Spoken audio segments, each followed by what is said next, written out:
Hello everyone and welcome to our last module, Module 10. This week we'll be talking about women's health and human rights in the 21st century, review the milestones, and also talk about the challenges ahead.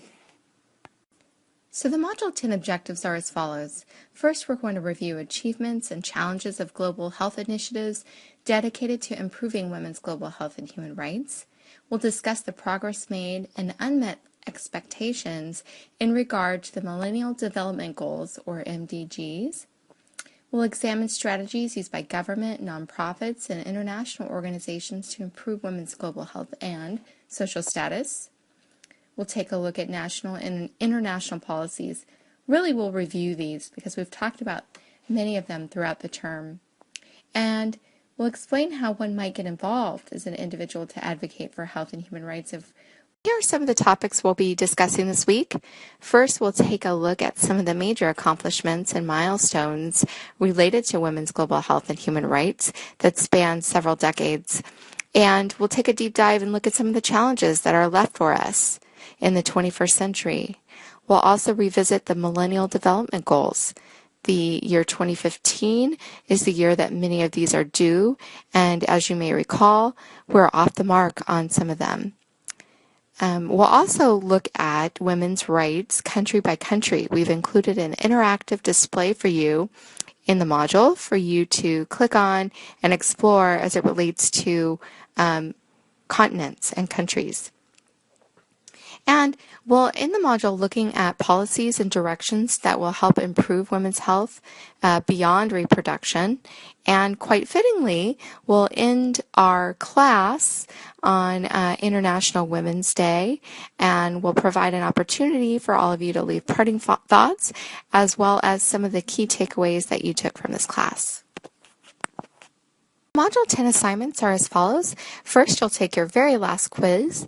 And then, if you did not complete discussion number 4, you should complete discussion number 5.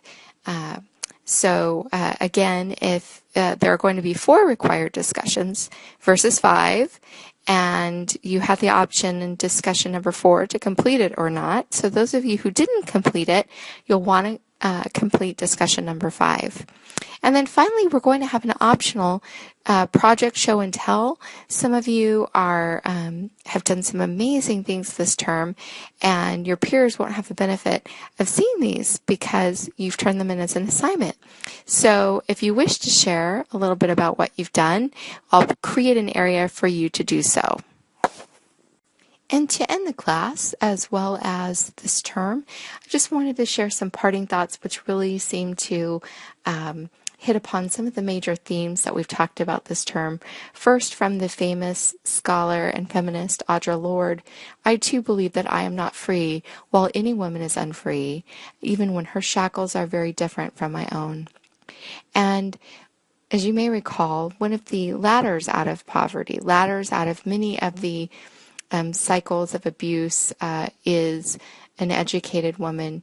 By educating girls and women, we are also helping our global society to prosper. And finally, in the words of Hermione Granger, otherwise known as Emma Watson, who recently shared her thoughts at the UN, she's inviting all of us to step forward and to be seen and to ask ourselves, if not me, then who? And if not now, then when?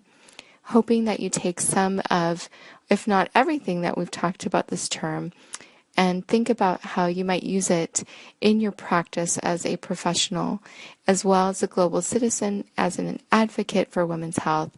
I thank you for such a great term, and it was a pleasure getting to know each and every one of you. Even though we were in a virtual space, I felt that we were able to really connect, and I hope you enjoyed this experience. I'm thankful for your feedback and look forward to hopefully seeing you in future terms or at graduation.